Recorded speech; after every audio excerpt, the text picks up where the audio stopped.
Good morning.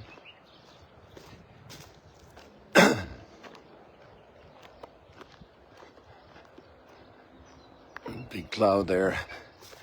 The sun is finally emerging.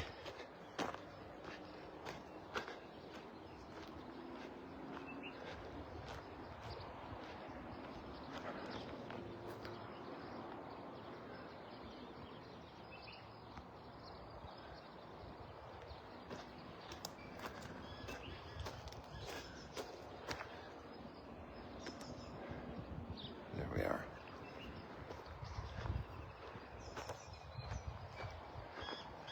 So I'm going back more or less on the same track as yesterday.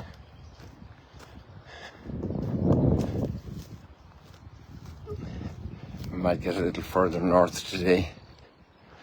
Let's see how we'll do. We were definitely getting further on in serious conversations and serious life and serious community. Maybe one reference point just occurred to me now could be the Garden of Eden. Not exactly where we are now, but all these thorns and weeds and bushes. But the spirit between people, the spirit before the fall,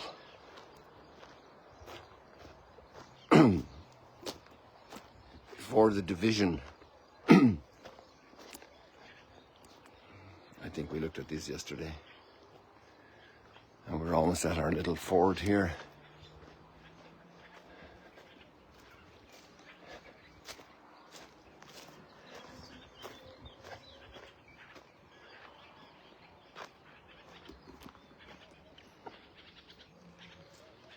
So now we know how to do this.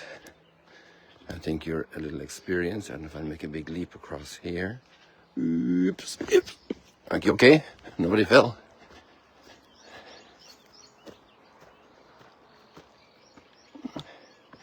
And the big leap is that human beings again are one mind and one heart. Remember we checked out that field there yesterday? And I think either the Facebook or the YouTube picked it as the cover picture. I remember seeing one of them picked it.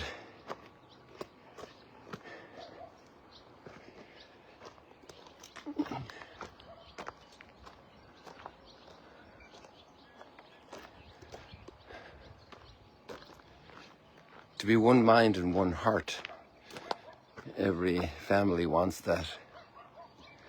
Every family suffers when it's not like that.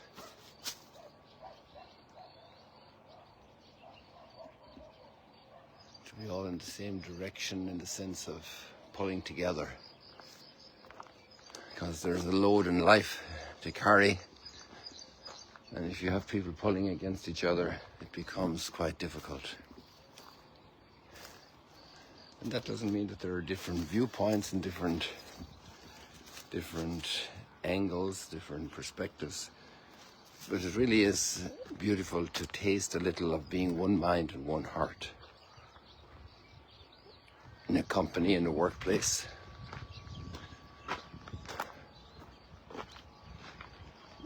In a sports team.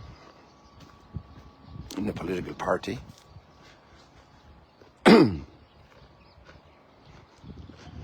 Doesn't exclude the possibility of the process of discernment.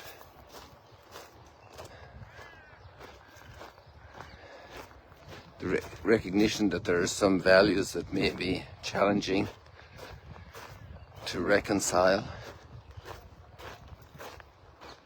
And that effort is also a great exercise.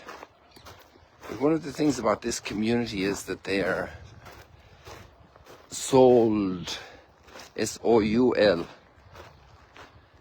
And their soul is the Holy Spirit. They're filled with the Holy Spirit. They're, I don't know how we can say it, it's souled, S-O-U-L-E-D. They're soul, making a past participle out of the word soul. To put a soul in people, that they're spirited, they're in the same spirit, in the same on the same wavelength. They get it. They're following the inspirations of the Holy Spirit. The Holy Spirit is the great harmonizer. The director of an orchestra needs people pulling along on the same notes, on the same melody, and the same tune, the same rhythm. I'm not good at all that musical world, so you know the better way to express it.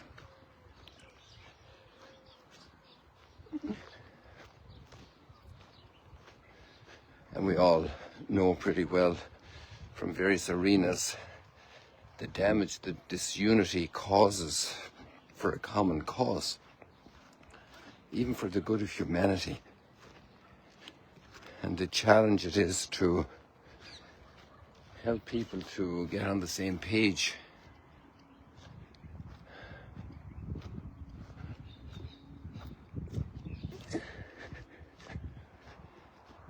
To be of one mind and one heart. Amazing, isn't it? And usually kids, when they fall in love, young people, they may not be authentically made for each other, but many times maybe they underestimate how much they are in sync and how much work it requires to get in sync.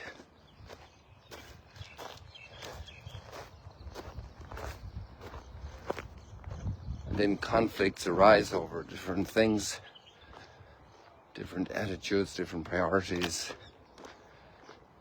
different influences. And the great need then for establishing a family to build solid foundations of mutual knowledge, of value discernment, very powerful, important conversations that need to be had with a cool head.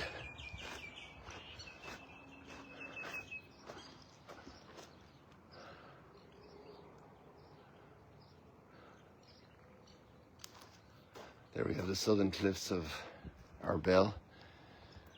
In our daily sunrise stroll and chat, we usually don't see both of them, but here behind these trees you can make out the northern cliffs.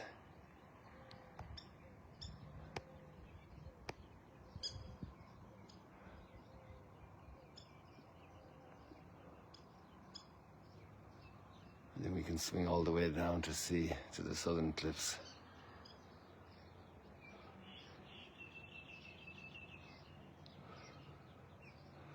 And Tiberias.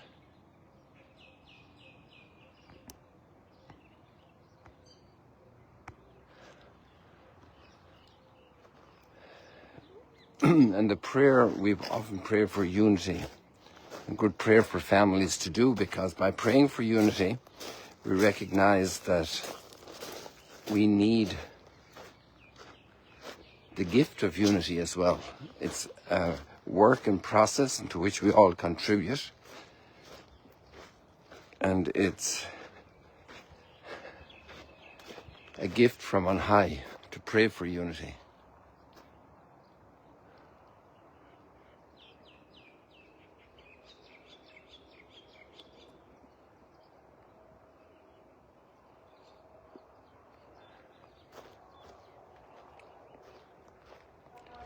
And one of the big issues is the control and use of material things.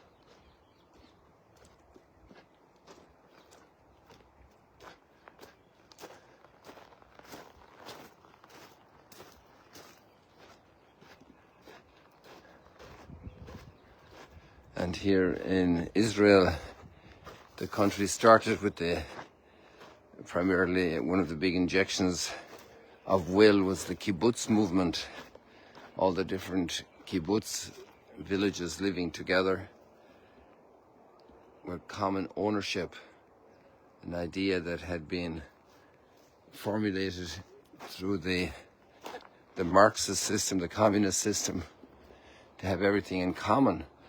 And that idea came really back from the Acts of the Apostles, and inspiration for that. And it still lived in the church to this day.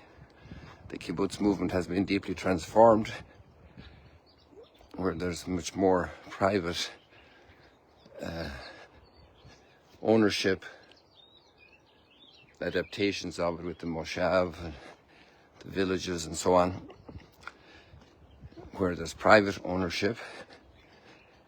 And there are still some kibbutz, although they're telling us that that has been quite revolutionized.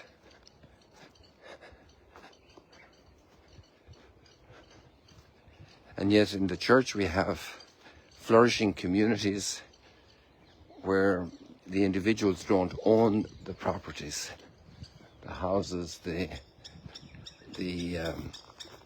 money. I myself don't own any money since 51 years. Don't have a checkbook, don't have a credit card, don't have my own cash. If I get a donation, I hand it in.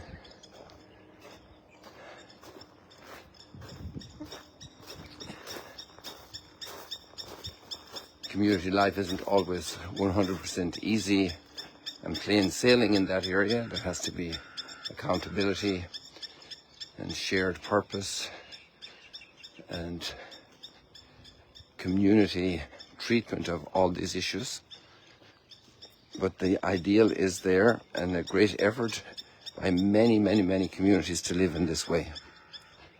And one of the big reasons for that is that material things don't make our life. They're important. We're body and soul. We need shelter. We need food. We need clothes. We need means to travel, to do our work, to have a phone to do a live stream. And then people are generous and support. And that's another aspect of all of this generosity. Generosity and support for each other. All very big themes that then organize and articulate how we see material resources, how important we take them, the importance we give them. All of these things, big subjects. People there we have in front of us, the boat, the old Jesus boat, which was found dredged here in the water. I think it was found around here someplace. I must find out the exact location where it was found. And then I think we're almost here at the Gome Hotel. Maybe it's a little further up. Yeah, it's probably a bit further up, not too far. But we'll leave it like that for today. Maybe another day we'll get up that far. So there's a lot more.